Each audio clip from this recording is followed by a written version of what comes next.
డోన్పట్నంలో doctor BR Ambedkar 134వ జయంతిని పురస్కరించుకుని వివిధ పార్టీల నాయకులు ఆయన విగ్రహానికి పూలమాలలు వేసి నివాళులర్పించారు.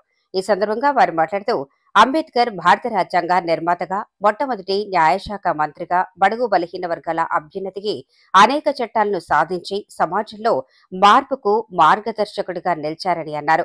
ఆయన జ్ఞాపకాలను స్మరించుకోవడం గర్వకారణమని పేర్కొన్నారు. అందరికీ ఈరోజు మనమందరము ఒక పద్ధతి అన్ని విధాలుగా మనము బతుకుతున్నామంటే బాబాసాహెబ్ అంబేద్కర్ రాజ్యాంగం. ఈరోజు ఆ రాజ్యాంగం నుంచే మనమందరము ఒక పద్ధతిగా ఇదంతా బతుకుతున్నాం కావచ్చు. ఈ రాజ్యాంగ విలువలు అందరికీ తెలుసు కావచ్చు. ఈరోజు పల్లెల్లో కానీ ఎక్కడైనా కానీ బాబాసాహెబ్ అంబేద్కర్ రచించిన రాజ్యాంగమే ఈరోజు నడుస్తూ ఉంది. కాబట్టి ఇదే విధంగా ఈరోజు ప్రతి ఒక్క రాజకీయ పార్టీలు, ప్రతి ఒక్క పార్టీలు అన్ని విగ్రహాలు పెట్టాలని, ప్రతి ఒక్కసాట విగ్రహాలు పెట్టాలని చూస్తున్నారు. కానీ బాబాసాహెబ్ అంబేద్కర్ విగ్రహాలు ప్రతి ఒక్క ఊర్లో వెలిచేటట్లా ఉంటే ఈ రాజ్యాంగ స్ఫూర్తిదాయకంగా ప్రతి ఒక్కరికి అర్థమవుతుందని చెప్పి ఈ సభాముఖంగా కోరుకుంటున్నాం. రాజ్యాంగం ద్వారా ఈనాడు మనం సమాజంలో మనుగడ సాగిస్తున్నామంటే ఆనాడు వారు ఎంతో శ్రమించి ఈ రాజ్యాంగాన్ని రచించడం వలనే మనం ఈరోజు ఆ ఫలాలను అనుభవిస్తూ స్వేచ్ఛగా స్వతంత్రంగా జీవించగలుగుతున్నాం. మనం మన సమాజంలో, మన భారతదేశంలో ఎలా జీవించాలి, ఎలా ముందుకు సాగాలి, మన హక్కులు ఏమిటి అనేటువంటిది ఒక ప్రణాళికాబద్ధంగా రాజ్యాన్ని ఎలా ఏలుకోవాలి, రాజ్యాంగం బేస్ చేసుకొని మనం మన శాసనాలని తయారు చేసుకుంటూ, మన చట్టాలను తయారు చేసుకుంటూ ముందుకు వెళ్తున్నాం. దీనికి అంతటికీ కారణమైనటువంటి అంబేద్కర్ గారి వారు రచించినటువంటి రాజ్యాంగం మేరకే ఈనాడు అవన్నీ కూడా మనకు ఉపయోగపడుతున్నాయి. మనకు అంబేద్కర్ గారి ఇజం అనేటువంటిది ఉన్నది. వారు ఇచ్చినటువంటి రాజ్యాంగ స్ఫూర్తితో మనం ముందుకెళ్తూ మనకు వచ్చినటువంటి శక్తి సామర్థ్యాలను, రాజ్యాంగం మనకి ఇచ్చినటువంటి శక్తి సామర్థ్యాల ద్వారా మన వెనుక ఉన్నటువంటి మన బడుగు బలహీన వర్గాల వారికి మనం తోడ్పడుతూ వారిని కూడా సభ్య సమాజంలో సామాజికంగా, ఆర్థికంగా అభివృద్ధి చెందే విధంగా ముందుకు తీసుకుపోవాలి అనేటువంటిది ప్రతి వారం కూడా మనం గుర్తించాలి. ఏ పదవిలో ఉన్నా, ఏ ప్రొఫెషన్ లో ఉన్నప్పటికీ కూడా వారి ప్రొఫెషన్, వారి విధానాల ద్వారా మనకంటే వెనుకున్నటువంటి వారికి మనం ప్రోత్సహించి వెన్నుదట్టి ముందుకు నడిపించాల్సినటువంటిది బాధ్యత మన అందరి మీద ఉంది. ఎందుకంటే ఆ రోజు అంబేద్కర్ గారు ఇచ్చినటువంటి ఇజం, వారి కోరిక, వారి ఆశయం మా దళితులకు స్వాతంత్రం వచ్చిన తర్వాత కూడా మా దళితులకు ఈ దేశంలో అంటరానితనమే కొనసాగింది. కానీ రాజ్యాంగం రచించిన తర్వాత, రాజ్యాంగం అమల్లోకి వచ్చిన తర్వాత మాత్రమే అంబేద్కర్ గారు మాకు ఈ రాజ్యాంగంలో అణగారిన వర్గాలకు, ఎస్సీ, ఎస్టీ, బీసీ, మైనారిటీ వర్గాలకు రిజర్వేషన్ కల్పించిన తర్వాతనే గ్రామాలలో కానీ, రాష్ట్రంలో కానీ, దేశంలో కానీ అంటరానితనం ఎంతో కొంత రూపు మాపడానికి, అంతరించిపోవడానికి అవకాశం కల్పించారు. కాబట్టి ఆ మహనీయుని యొక్క ఆ త్యాగం కానీ, ఆ మహనీయుని యొక్క పోరాట స్ఫూర్తిని కానీ దళిత వర్గాలను ఎవరము ఎన్నటికీ మర్చిపోము.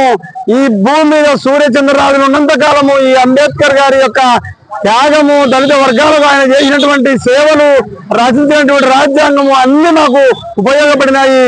వారు ఆ రోజు రచించడం వల్లనే మేము ఈ రోజు అన్ని రకాల పదవులు అనుభవించగలుగుతున్నాము, స్వేచ్ఛగా తిరగగలుగుతున్నాము, అన్ని రకాల ప్రభుత్వానికి సంబంధించినటువంటి పథకాలు అనుభవించి ఎంతో కొంత అభివృద్ధిలోకి రావడం జరిగింది.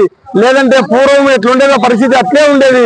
కాబట్టి బాబాసాహెబ్ అంబేద్కర్ గారిని మా దళితులము మేము ఎన్నటికీ మరవము.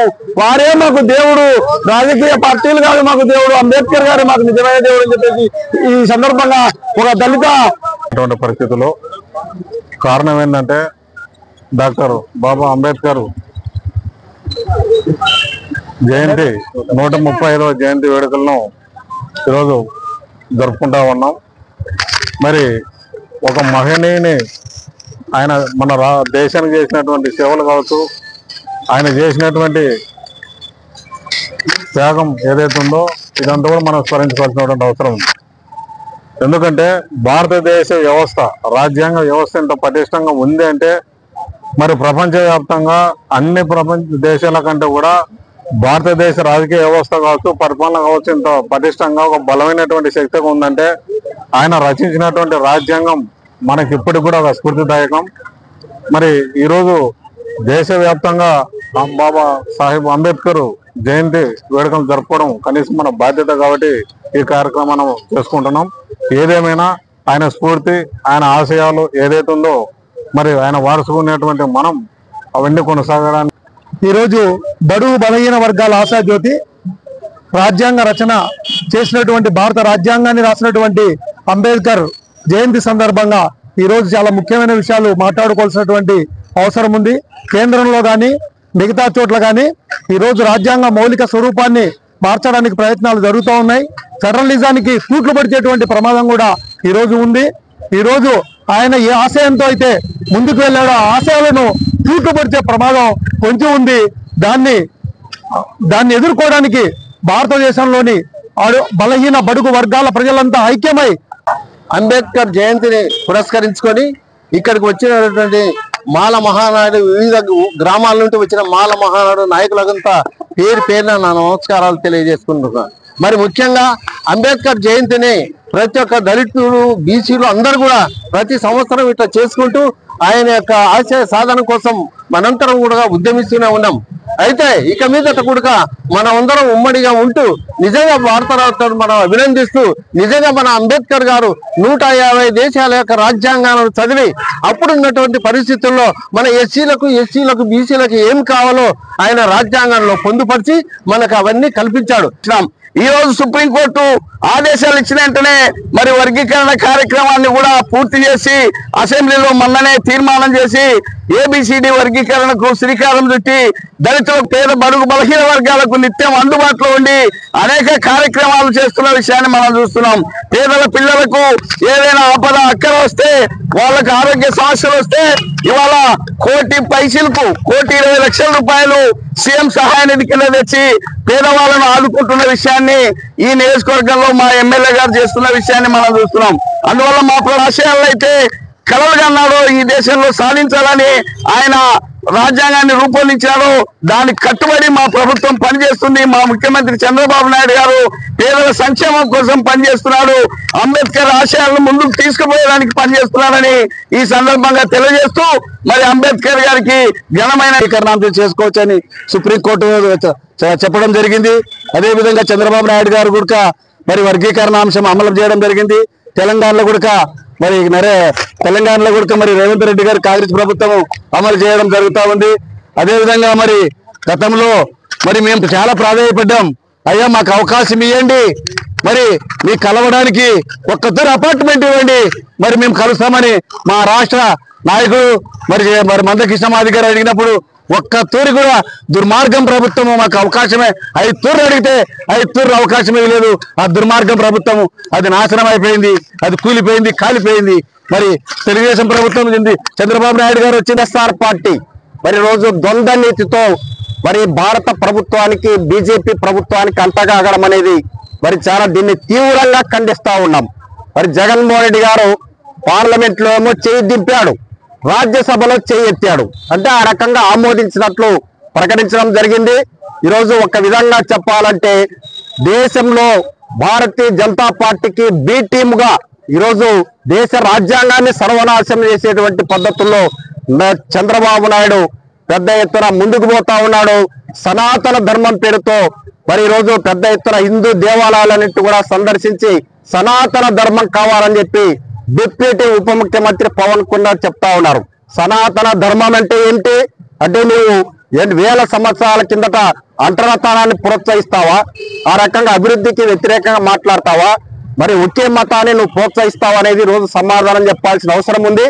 వక్ఫ్ బోర్డు సవరణ బిల్లుకి వ్యతిరేకంగా మాట్లాడకుండా, పల్లెత్తు మాట్లాడకుండా కార్పొరేట్ శక్తులకు కొమ్ము కాసే పద్ధతుల్లో, దేశ సంపదనంతో కూడా కొల్లగొట్టే పద్ధతుల్లో P4 విధానాన్ని ఈ రాష్ట్రంలో చంద్రబాబు నాయుడు అమలు చేస్తా ఉన్నాడు.